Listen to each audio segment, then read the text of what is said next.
자, 오늘 이 시간에 그 재미난 또 하나의 마지막 주제, 우리가 여러분들은 5.18 광주민중항쟁이라고 하는 사건까지 내려오는 폭력의 역사를 별로 그렇게 구조적으로 이해할 기회가 없었을 거야. 그러면은 동아시아 30년 전쟁으로부터 어떻게 20세기에 그 폭력의 우리 사회의 문제들이 이렇게 흘러오게 됐나 하는 것을 조금 더 적나라하게 검토를 해야겠는데, 이번 시간에는 이러한 주제를 하나의 인물을 통해서 추적해 보는 거야.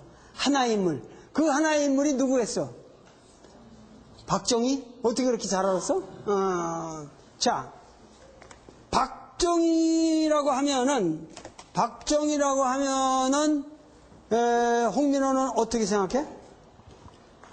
박정희 대통령은 독재자로서 우리나라의 경제를 부흥시킨 사람으로 알고 있습니다.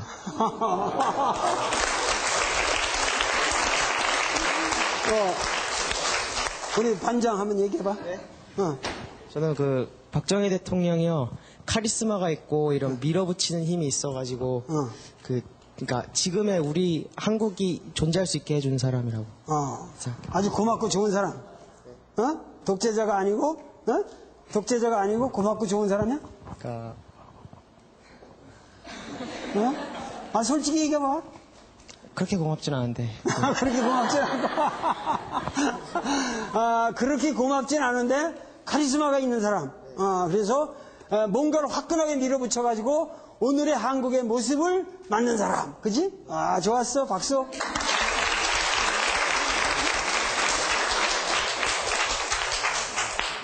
이런 역사적 인물에 대한 평가는 매우 어렵습니다. 더군다나 그분과 관계되는 분들이 직접적으로 우리 사회에 많이 생존해 계시고, 내가 뭔 말을 하냐 하고 이 시간에 지금 꽂고 있을 것이기 때문에 내가 말하기 어려워요. 그러나 그 양반을 찬양하는 사람이나 그 양반을 비판하는 사람이나 똑같이 겹치는 객관적인 전기 자료들, 그죠?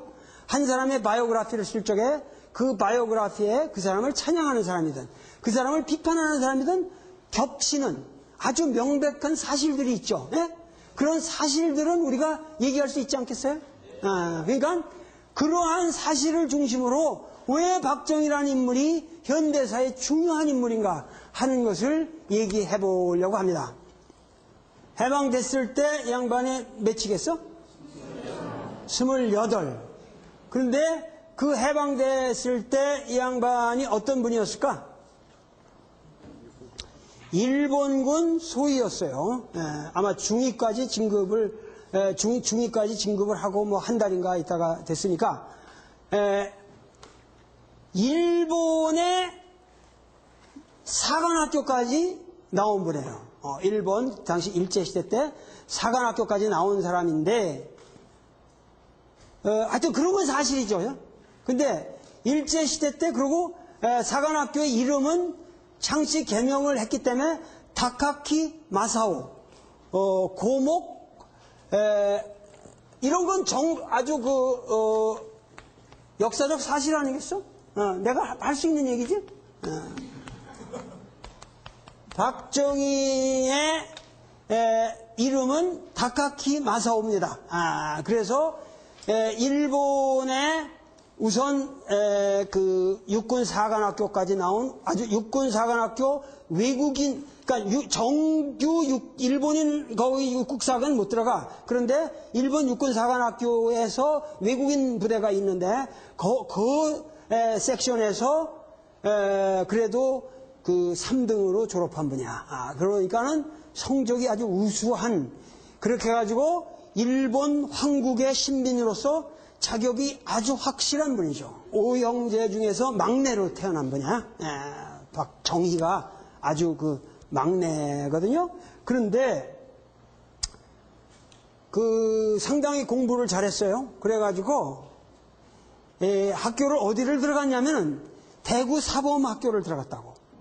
그 당시 경성사범, 평양사범, 대구사범에서 우리나라에 사범학교가 3대 사범학교가 관립학교가 있었는데 사범학교라는 거는 당시에 굉장히 그 우수한 학생들만 들어갔어요. 그러니까 일제 감각으로 일본 식민지 상황에서 굉장히 혜택을 받는 학교예요. 왜냐하면은 일본 사람들이 한국 사람들을 빨리 일본 사람으로 만들려면 가장 중요한 건 뭐죠? 우수한 교사를 양성해야 돼요.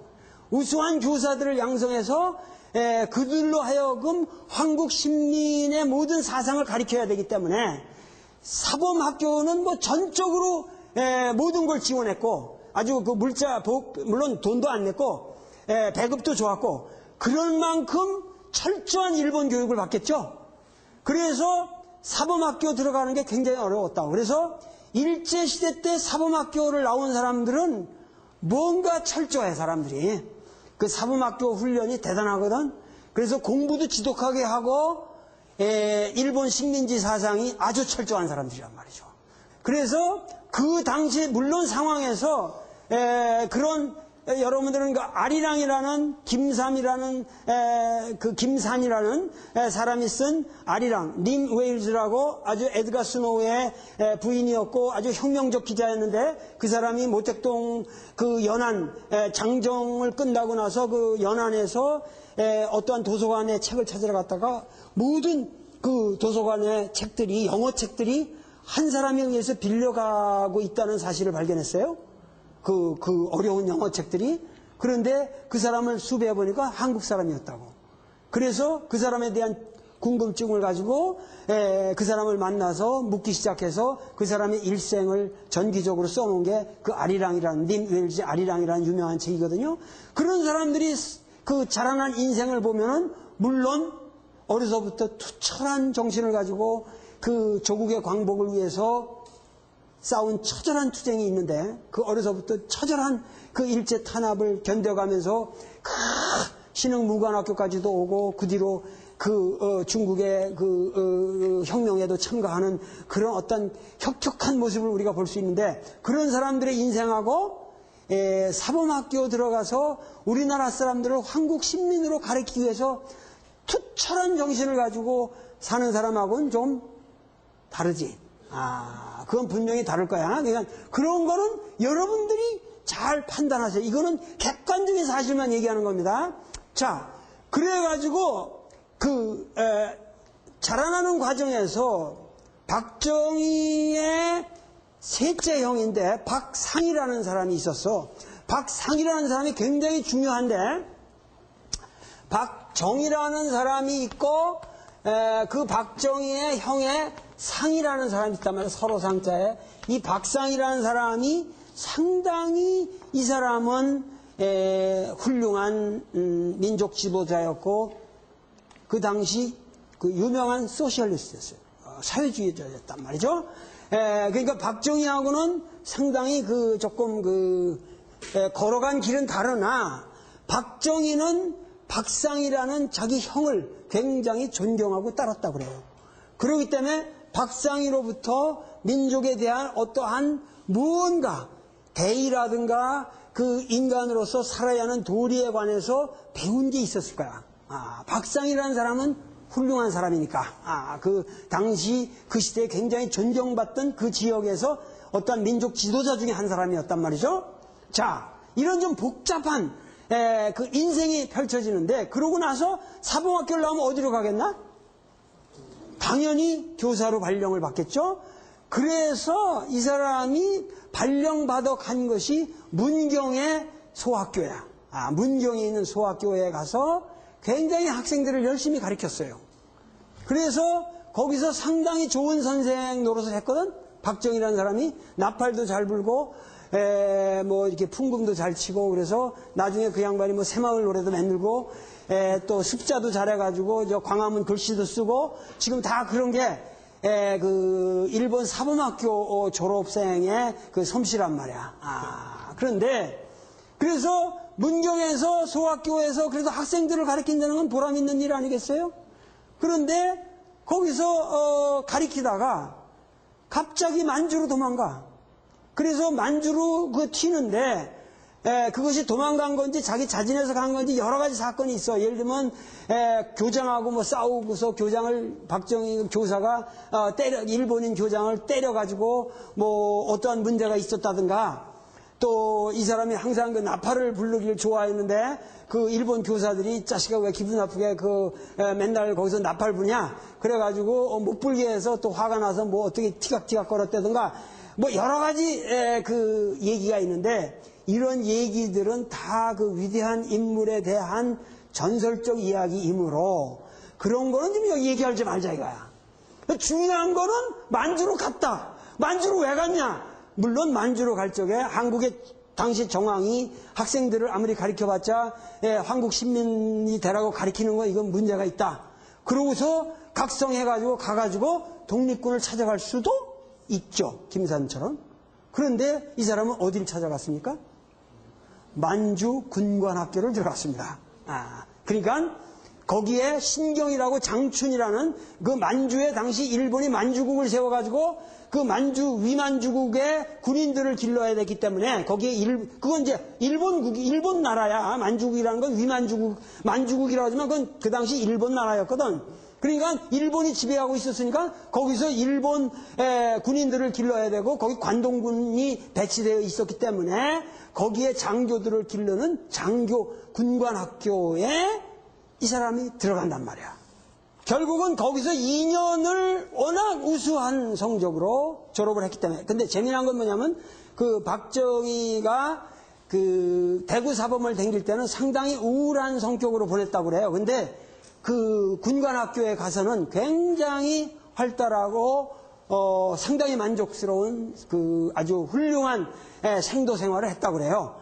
그래가지고 거기서 2년을 하고 워낙 우수한 성적으로 졸업을 했기 때문에 거기서 뽑혀가지고 일본까지 가는 거야. 일본 육사로.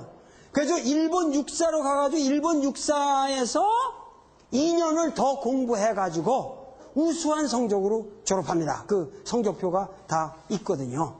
그런데 그렇게 해가지고 드디어 만주로 다시 와가지고 만주에서 이제 그 관동군의 어떠한 이제 그 부대로 소위로 임관을 하게 되죠. 그것이 대동아 전쟁이 끝나면서 뭐가 돼요? 해방을 맞이하니까 결국은 일본 군인으로서 찬란한 인생을 살려고 했던 박정희의 꿈은 좌절되는 거죠. 좌절되는 거죠. 그렇게 해가지고 아주 초라한 모습으로 계급장 다 떼고 그래가지고 돌아오게 되는데, 이 사람이 돌아와가지고 이제 구미에 다시 고향에 돌아가니까 거기서는 뭐라고 그러겠어요? 야, 무슨 사범학교나 잘 하면서 선생이나 잘 했으면 좋았을 건데, 학생이나 가리키고 그랬으면 좋았을 건데 어쩌자고 그 만주까지 가서 그렇게 해가지고 또 그렇게 초라한 행색으로 돌아왔냐 하고 주변 사람들이 이제 할 거 아닙니까? 그래가지고 이 사람이 서울로 와서 들어간 곳이 또다시 뭐예요? 그때 뭐냐면 조선 경비대를 들어갑니다. 그러니까 그 당시는 뭐냐면 우리나라가 뭐냐 하면은 그 1948년에나 나라가 수립됐기 때문에, 그렇잖아? 남한 정부가 수립됐기 전에, 그 전에 우리나라 군대가 있어요, 없어요? 국군이라는 개념이 없죠. 그래서 미 군정이 이미 들어오면서 그냥 뭐냐면 조선 경비대라는 걸 만들었단 말이야. 그 전에는 조선 경비대 전에는 남조선 국방경비대라고 불렀다가 46년에 그렇게 불렀다가 46년 6월에 조선 경비대로 바뀌는데, 이 조선 경비대에 사람이 없으니까, 당시 없으니까 그냥 아무나 빨리빨리 아주 군인을 만들어야 될 거 아니야, 경비대. 그러기 때문에 사람이 없으니까. 그리고 경찰도 사람이 없으니까 일제시대 때 다 경찰에는 다 데려다 쓰고, 군인도 어떻게 되겠어요? 할 수 없이 일제시대 때 사관학교까지 나온 그런 우수한 군인을 금방 만들어낼 수 있나? 당연히 대접할 수밖에 없죠. 그래서 조선 경비대에 소위 말해서 거기 그 조선 경비 사관학교라는 것을 만들었는데, 그게 육사 1기, 2기 이러는데 지금 육군 사관학교 같은 게 아니고 그때 조선 경비대 사관학교에 들어가면은 한 3개월 후딱 공부하면은 소위를 주는 거야. 예? 3개월 정도면은 2, 3개월, 뭐 2개월도 했다가 3개월 때 해가지고 속성으로 만들어내는 거야. 근데 그럴 수 있는 사람들은 다 일제시대 때 군인 노릇했던 사람들이 우선권을 갖겠지. 그래가지고 그것이 박정희가 642기라는 말이 조선 경비 사관학교를 말하는 거예요. 3개월짜리. 그래가지고 정식적으로 우리나라 육군 사관학교가 된 거는 11기. 그 11기에 누가 있어? 전두환과 노태우가 있는 겁니다. 그러니까 전두환, 노태우가 댕긴 육군 사관학교가 이제 지금 말하는 육군 사관학교고 그 전에는 그냥 후딱후딱 해가지고 한 거란 말이에요. 그러니까 이런 역사적 사실을 이해를 하라고. 그러고 그 당시에 우리나라 조선 경비대를 나와서 군인이 됐다고 하지만 그 군인들이 그 당시는 뭐냐면 우리나라 국군의 그런 당당한 위치를 가지고 있지 못했기 때문에 오히려 경찰보다 하수였어. 경찰이 우리나라 나라의 치안을 담당하고 군인들이 별로 행세를 못했단 말이야. 왜냐하면 일제시대부터 경찰들이 굉장히 설쳤기 때문에 그 당시는 그래서 군대 내에는 그 경찰에 짓눌리고 있었기 때문에 그 일제 경찰에 했던 사람들이 주축을 돼가지고 그 당시 경찰을 이끌어가기 때문에 군인들이 불만이 많았다고. 이런 것도 하나의 요인이고 또 일제시대 때 그 경찰을 일제시대 때 이렇게 군인을 한 사람들은 어디랑 싸웠어? 최소한 미국이랑 싸웠잖아. 그래서 미 군정에 대해서 불만이 많을 수 있는 사람들이 많았다고. 이 멘탈리티 상으로. 일제시대 때 군인 했으니까. 일본이 미국하고 전쟁을 했기 때문에 이런 여러 가지 복잡한 상황이 있습니다. 그런데 박정희는 그래가지고 육군 소위로 거기 경비상학교를 나오고 그런데 불행한 사건이 터져요. 왜냐하면 1946년에 이 사람이 사관학교에 있을 동안에 그 형 박상이라는 민족 지도자가 소위 말해서 대구 민중항쟁, 우리가 보통 대구 폭동이라고 불렀지만 그것은 미 군정의 어떠한 실책으로 인해서 대구 인민들이 추곡 수모라든가 이런 게 잘못돼가지고 그 분노에 의해서 일어나는 사건인데 그거를 우리가 지금 폭동이라고 부르지만은 이 박상이라는 사람은 거기 가서 서로 양쪽을 말리는 그런 훌륭한 일을 하다 그냥 총 맞아서 죽어요.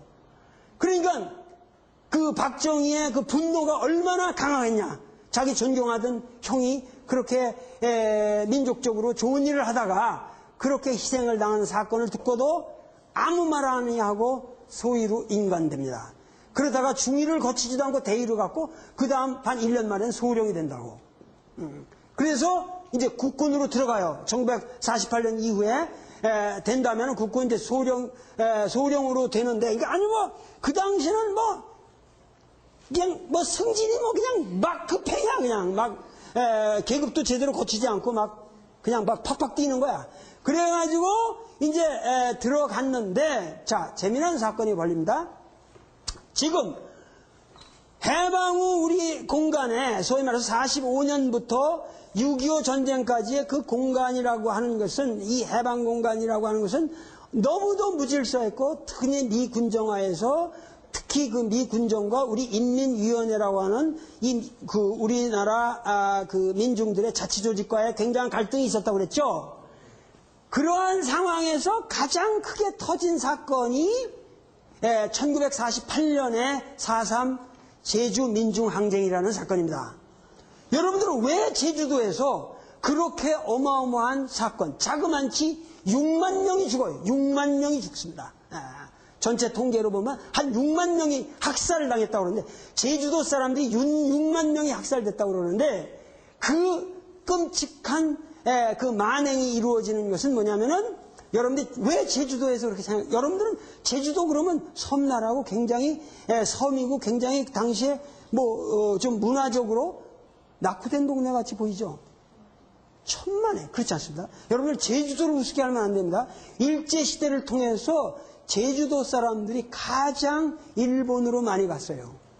가까우니까 거리상으로. 그래서 일본에서 노동운동을 한 사람들 말고 거기서 탄광 노동자 노릇을 하면서 일본이 그 당시에 문화 수준이 높았기 때문에 굉장히 거기서 급진적 사상을 접한 사람이 많았고, 그리고 그 사람들이 제주도와 일본을 왔다 갔다 하면서 그 제주도 사람들은 상당히 우리나라 전체적으로 볼 때 민도가 높았다고. 알겠어요? 그리고 수익이 높았어요. 바다에서 이렇게 해물들이 하기 때문에 수입도 높고, 그래서 농민 적색조합이라든가 이런 게 일제시대부터 굉장히 발달을 했습니다. 그래서 그 인민위원회가 제주도에는 굉장히 강하게 조직이 되어 있었고, 이 인민위원회가 미 군정에 끝까지 저항합니다. 그때 투입된 사람들이 뭐냐면 서북청년단이라는 거란 말이야.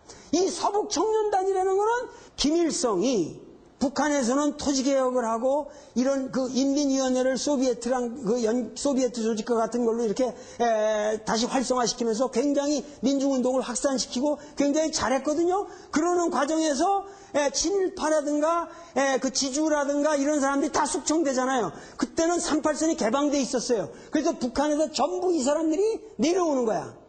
그럼 이 사람들은 내려와가지고 남한에 내려와가지고 어떻게 돼? 공산당을 사랑하겠어? 싫어하겠어? 싫어요. 아주 이 사람들은 북한에서 내려와가지고 남한에 와서도 우리 이 공산당 빨갱이 새끼들 때문에 우리가 땅 뺏기고 집안 땅 뺏기고 다 38선 넘어서 이렇게 올 수밖에 없었다. 이러면서 이 남한에서도 이 악랄하게 보복을 해야 된다. 그리고 또 이승만으로 볼 때 이 사람들이 고맙겠어? 안 고맙겠어? 매우 고맙죠. 여기까지 와서 열렬하게 빨갱이 잡는 운동을 해준다. 그러니까 이 사람들을 조직한 게 서북청년단이라는 겁니다. 이게 아주 악랄한 단체입니다. 그래가지고 이 서북청년단이 나타났다 그러면 대규모 학살이 자행되는 거는 해방공간에서 보통 있는 일이었는데, 이 서북청년단이 제주도로 투입이 됩니다. 가가지고 마구 죽여대는 거야. 제주도 사람들이 가만히 있겠어? 그래서 들고 일어났단 말이야. 그래서 제주도 사람들이 한라산으로 이제 하면서 사방에서 그리고 그 사람들은 굉장히 이런 민중운동에 강한 지도자들이 있었기 때문에 엄청나게 강력하게 저항을 했어요. 그러니까 이쪽 전라도 이쪽에 부대에서 보내야 된단 말이에요. 서북청년단이 밀리니까. 그래가지고 뭐냐면은 여수 순천 지역에 14연대가 있었는데, 이거는 말이죠. 무슨 얘기냐면은 1948년에 정부가 수립되면서 그 전에는 이 국방경비대라는 게 9개 연대밖에 안 됐거든. 그런데 그거를 갖다가 15개 연계로 확대를 했단 말이야. 그러니까 급격하게 국군이 되니까 조선경비대보다 사람을 늘려야 되잖아. 그러니까는 그때 갑자기 사람들을 많이 뽑았다고, 군대 내에서. 그러니까 군대를 늘리면서, 그러면서 뭐냐면은 그 여수 순천 지역에 그 몇 년, 한 1년 사이로 사람들을 많이 뽑았는데, 그때 그 지역에는 원래 그 좌파들 세력이 셌단 말이에요. 센 동네란 말이에요. 그러니까 군대를 막 동네 청년들을 뽑으니까 얼싸구나 군인으로 들어가겠죠. 그러니까 그 군대 내에는 좌파가 많겠어 적겠어? 상당히 많았습니다.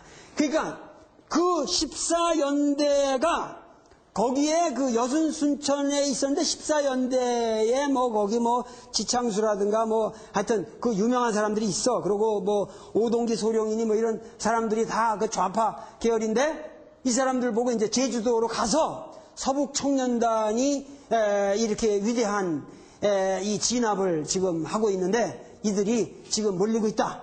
제주도의 빨갱이들이 지금 너무 과도하게 설치고 있으니까 니들이 지원해라 하는데, 이 사람들이 기분이 좋겠어? 나쁘겠어? 나쁘지. 너 잘하네? 동족을 죽이라는데, 그리고 분명히 죄 없는 사람들이라는 걸 아는데, 서북청년단이 오히려 잘못된 거라는 걸 아는데, 서북청년단을 도와서 제주도의 인민들을, 보통 사람들을 가서 죽이라고 군인 보고 가라 그러니까. 그런데 거기에는 특히 만약에 서북청년단과 같은 사람들이 가득 차 있었다면 갔겠지만, 또 그 14연대는 여순 순천에 있던 14연대는 뭐야? 좌파들이 많았단 말이야. 그러니까는 가냐 마냐 하고 의논을 하다 뭐야. 얘라 왜 우리가 가냐. 거기서 항명을 하는 거죠. 그러니까 여순 순천 반란 사건이라는 말은 잘못된 거야. 나는 이것은 반란이라는 말을 쓸 수가 없고 그렇다고 그걸 혁명이라고 부르면 또 안 되지. 역사에서 여순 순천 항명 사건 이렇게 부르자 이거야. 항명을 한 거예요. 이 사람들이. 그리고 항명은 분명한 명분이 있습니다. 에? 그런데 뭐냐면 항명 과정에서 이 새끼가 군대라는 건 항명이 돼야 안 돼.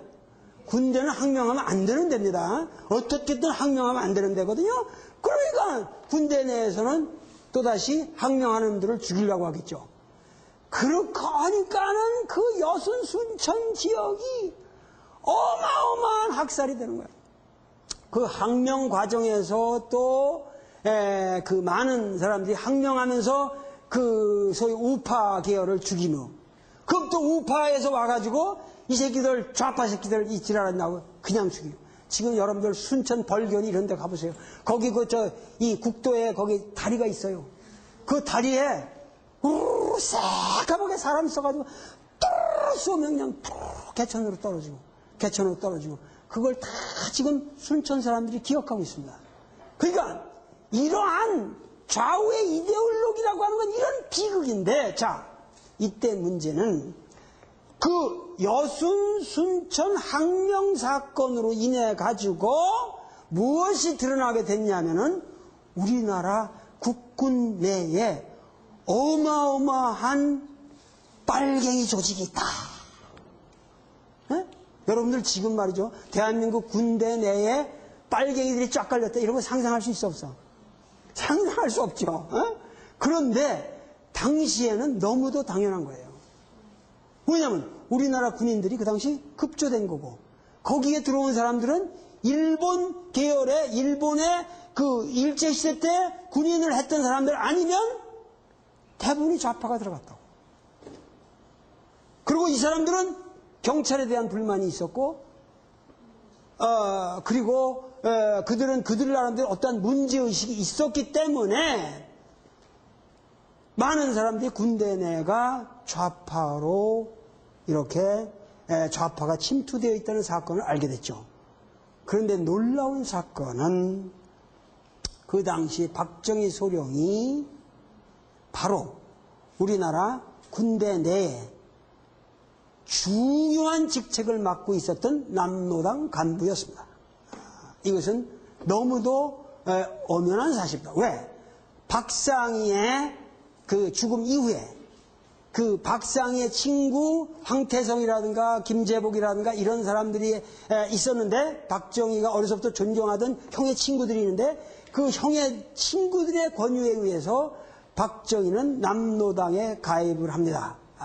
그래가지고 남노당 한국 군인 내의 남노당 간부로서 중요한 포스트에 있었단 말이에요. 그 사람이 어떠한 대단한 활동을 했다 이런 거는 내가 보기엔 아니었을 것 같은데 좌우지간 남노당 간부로서 활약을 했던 것만은 틀림없습니다. 그래가지고 뭐냐면은 군대 내에서는 거대한 숙청의 회오리가 불기 시작하죠.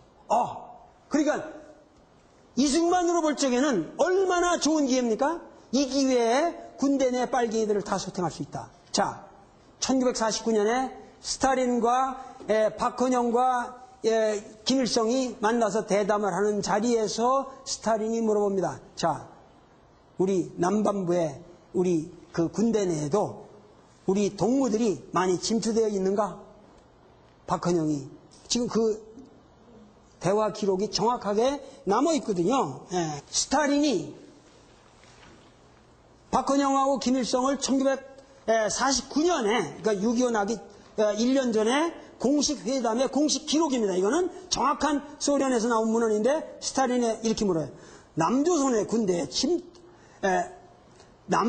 군대에 침투하고 있는가? 남조선 군대에 우리 사람들을 집어넣었냔 말이야. 그러니까 박헌영 침투해 있습니다. 그러나 지금은 노출시킬 수 없습니다. 그러니까 스탈린이 그래 그 말은 맞아. 지금 노출시킬 필요는 없어. 남측에서도 분명히 북쪽 군대에다가 자기 사람들을 심어놓았을 거야. 세심한 주의를 하게. 이런 것이 벌써 모스크바에서 대화하는 내용입니다. 뭐냐면은 남쪽에서도 아마 북쪽의 군대에다가도 스파이들을 심어놨을 거고 우리 스파이들을 거기다 다 심어놨냐. 그런데 죄송하지만 이 박헌영이는 쌩 거짓말을 하고 있었던 겁니다. 이미. 그러니까 여러분은 박정희가 우리나라 경제를 부흥시킨 사람을 알고 있지만은 그 경제 부흥이라고 하는 것은 가장 중요한 게 그 반공 이데올로기를 가지고 국시를 삼으면서 미국과 협조를 하면서 우리나라 경제를 부흥시킨 거거든요. 그 독재의 성격은 분명히 반공, 우익 독재라고 하는 특별한 성격이 있습니다. 그죠? 그런데 그런 우익 독재의 원조인 박정희 본인은 사실은 새빨간 사람이었다는 사실이 지금 여기 적나라하게 드러나고 있는 거죠. 자, 여기 보세요. 동아일보에 여기 나오는 자리에 보면 자, 어떻게 되어 있어요? 박정희 씨의 무기 언도입니다. 그죠? 이게 1963년 10월 13일 동아일보 호회거든요. 이때가 뭐냐면은 박정희가 쿠데타를 일으켜가지고 윤보선이하고 처음 대결을 하는 선거 전야입니다. 선거 전야에 이런 호해가 부러졌거든요. 이건 명백한 사실이거든요. 그러면서 박정희는 사형을 구형받았고 결국 무기를 언도받았다고 하는 내용입니다. 그러니까 박정희는 분명히 군법회의에서 사형을 구형받은 사람이다. 그런데 불구하고 이 사람은 어떻게 살아남았냐? 그 당시 이 사람을 도와준 사람은 백선엽 정보국장이라고 하는 백선엽 중령이었습니다. 박정희가 백선엽이 추조하는 과정에서 나를 살려주쇼. 어떻게 살려주냐? 너를 살려주는 방법은 하나 있다. 뭐냐? 우리나라 군대 내에 남노당 간부 모두를 부르면 너를 살려주겠다. 그래서 박정희가 리스트를 작성합니다. 그래서 그의 리스트가 작성되는 데 따라서 그 사람들은 어떻게 됐겠어요? 다 죽었죠. 우리가 그 생애에 깃들어 있는 우리 민족의 어떤 비극, 이거를 우리는 바라보게 됩니다. 이것은 나는 박정희 개인의 문제로서 지금 얘기를 하고 있는 것이 아니라 왜 이런 사람이 이렇게 살아야만 했었던가. 최소한 목숨을 구걸하기 위해서는 그렇게 살 수밖에 없었던 한 인간의 나약한 모습이죠. 명예롭게 죽을 수도 있었는데 살아남기 위해서는 그렇게 자기 신념을 끊임없이 변절해야만 했던 한 사나이. 그 사나이는 그렇게 살아남은 다음에도 백선엽의 도움에 의해서 무보수 군인으로 그냥 일합니다. 군대 내가 그때 얼마나 엉성했는데 그 일하다가 뭐가 터졌어요? 바로 지난주에 제가 말하기를 우리나라 6.25가 위대하게 만든 세 사람이 있다. 한 사람이 누구였어요? 이승만. 그 다음에 누구야? 김일성. 그 다음에 누구예요? 박정희입니다. 김일성의 남침으로 인해서 엄청나게 다시 유능한 군인이 필요한 겁니다, 지금. 지금 물불을 가릴 때가 아닙니다, 지금. 그래가지고 박정희는 바로 유능한 지휘관으로 다시 군대 내에 들어갑니다. 6.25가 끝나고 곧 원스타를 답니다, 원스타. 네? 소장으로 진급한다고. 그러니까 6.25를 거치면서 유능한 군인으로서 또다시 군대 내에 아주 초비상 진급을 하게 되고 과거에 이 사람의 막말로 빨갱이 그 전력은 다 묻혀져 버리고 이렇게 해서 육군 소장이 된 후로는 또다시 뭐냐면 군대 내에 어떠한 카리스마를 가진 어떠한 유능한 인물로 또다시 군대 내에 어떠한 그 구심점이 되어갑니다. 그러다가 이제 우리나라가 이승만 독재 정권이 점점 말기로 가면서 비참해지고 학생운동이 하면서 뭐가 일어났어요? 4.19 학생운동이 일어나자, 자 보세요. 그 전에는 미 군정화에서부터 박정희는 이렇게 쭉 이 세계를 이렇게, 그러니까 세계사의 흐름을 이렇게 쭉 일제시대부터 따라온 사람으로 볼 적에 미국은 거역해서는 아니 될 존재라고 생각을 했는데, 자, 학생운동에 의해서 미국이 지원하던 이승만 정권이 타도되는 것을 보고 그것을 용인하는 미국의 자세를 보고, 자, 쿠데타를 일으켜도 되겠다고 생각하겠어요, 안 하겠어요? 거기서 결정적인 확신을 갖게 되는 거죠. 자, 이제는 타이밍이 왔다. 민심이 이미 배반되었고, 그리고 이승만 정권이 타도된 이후에 장면 정권은 나약한 듯이 보였고 무질서한 듯이 보였습니다. 그 시기를 타서 군대 내에, 그 당시 정군이라고 해서 군대도 이승만이 그렇게 썩었기 때문에 군대도 썩어갔거든요. 그 썩어가는 군대의 현실을 구하고자 하는 젊은 장교들이 있었는데, 그 장교들 입장에서 볼 적에는, 자, 박정희 장군은 뭐야?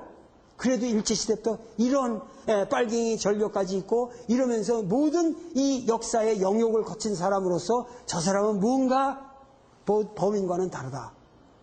박정희는 과묵했고 결단력이 있었고 군대 내에서 존경을 받을 만한 인물이었던 것은 틀림없습니다. 그래가지고 쿠데타를 일으켰고, 그 쿠데타를 일으켰을 때, 그래가지고 하여튼 5.16이 성공했죠. 자, 5.16이 성공했을 때 미국에서는 박정희의 쿠데타를 좌파 쿠데타로 바뀌었어요? 우파 쿠데타로 바뀌었어요? 바로 좌파 쿠데타로 봤습니다. 그 당시 내가 미국에서 유학하고 있는 동안 보스턴에 그 당시 우리나라의 가장 정통한 문정관으로 있었던 그레고리 핸더슨이 쓴 보고서가 있습니다.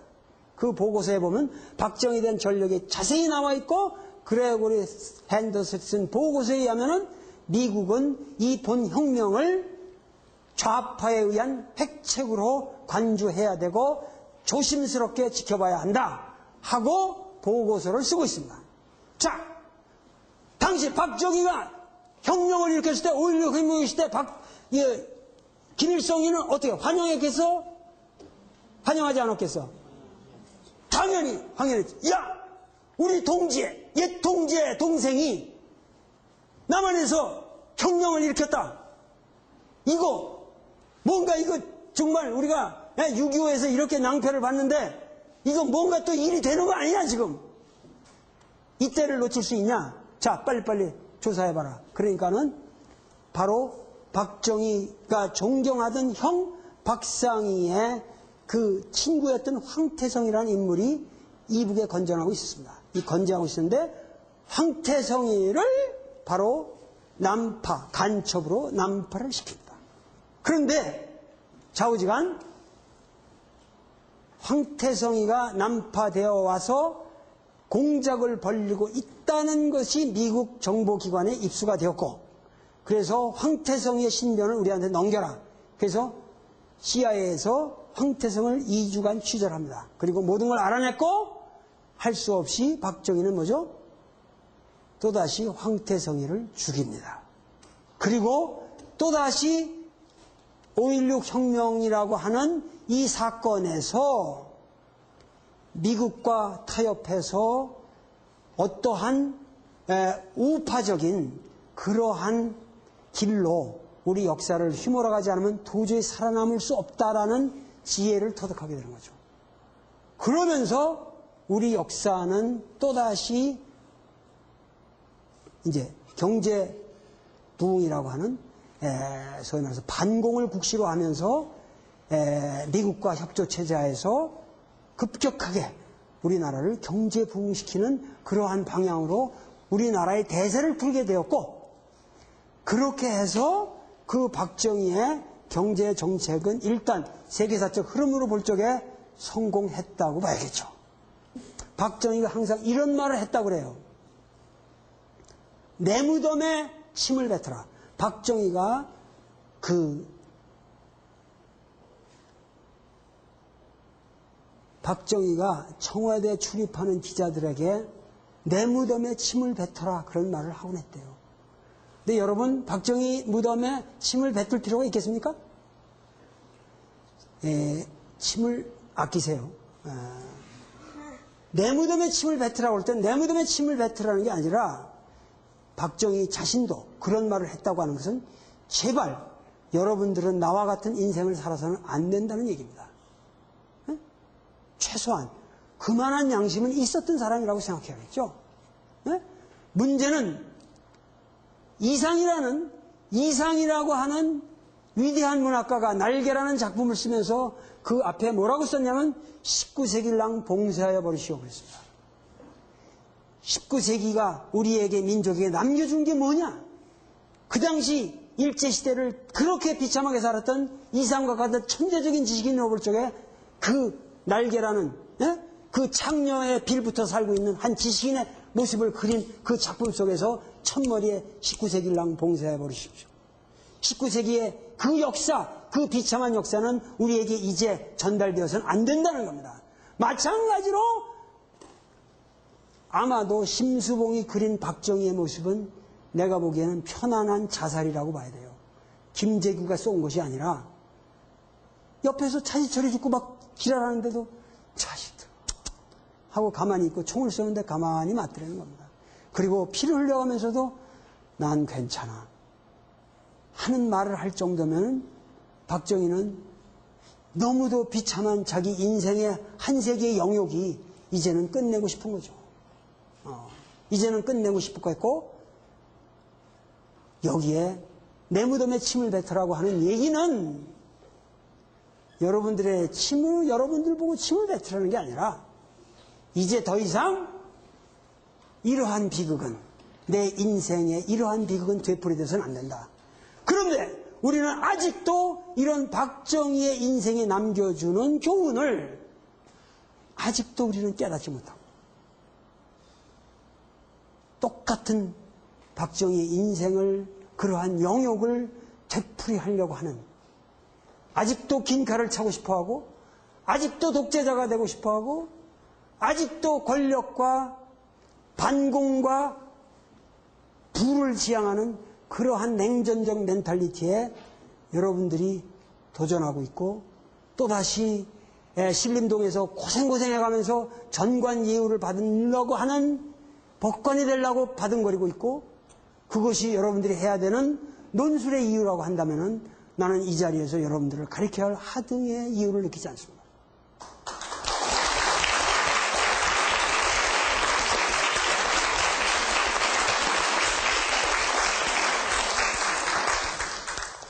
나는 개인적으로 박정희를 이해합니다. 그러나 우리가 박정희를 이해한다고 해서 박정희 인생에서 정확하게 계승되어야 할 부분과 되어서는 아니 될 부분을 우리가 혼동한다고 하는 것은 참으로 여러분들의 비극입니다. 그리고 여러분들은 이제 그런 인생을 살면 안 됩니다. 그것이 내가 종교 문제를 얘기했든 철학 문제를 얘기했든 여러분들의 사랑 문제를 얘기했든 여러분들의 신념에 관한 모든 얘기에 있어서 제발 이념적 독선에 사로잡히지 마라. 종교도 이념이 돼서는 안 되고 학문도 이념이 돼서는 안 되고 이제 이념이라고 하는 것이 여러분들 사이에 이데올로기적인 좌판이 우판이 나가 이런 말을 할 수 없이 방편적으로 썼는데 이런 말을 썼던 이유는 하도 여러분들이 그러한 이데올로기 속에서 우리 살 수밖에 없었던 한 세기 그것이 6.25라고 하는 이 비참한 동족 상잔의 비극으로 인하여 김일성, 이승만, 박정희와 같은 인물이 우리 역사를 리드할 수밖에 없었고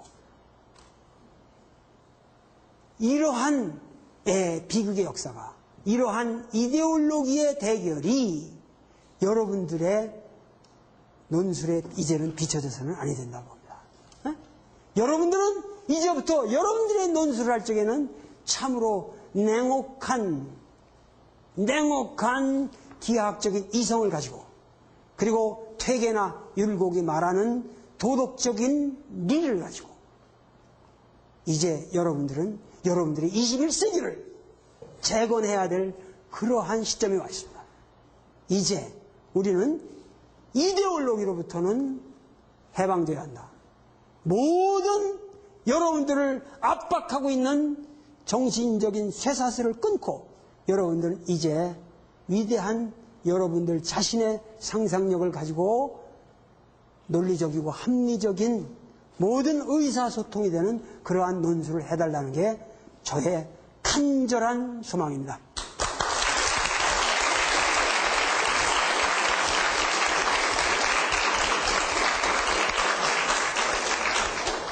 이것으로서 오늘 강의를 끝내고 내주에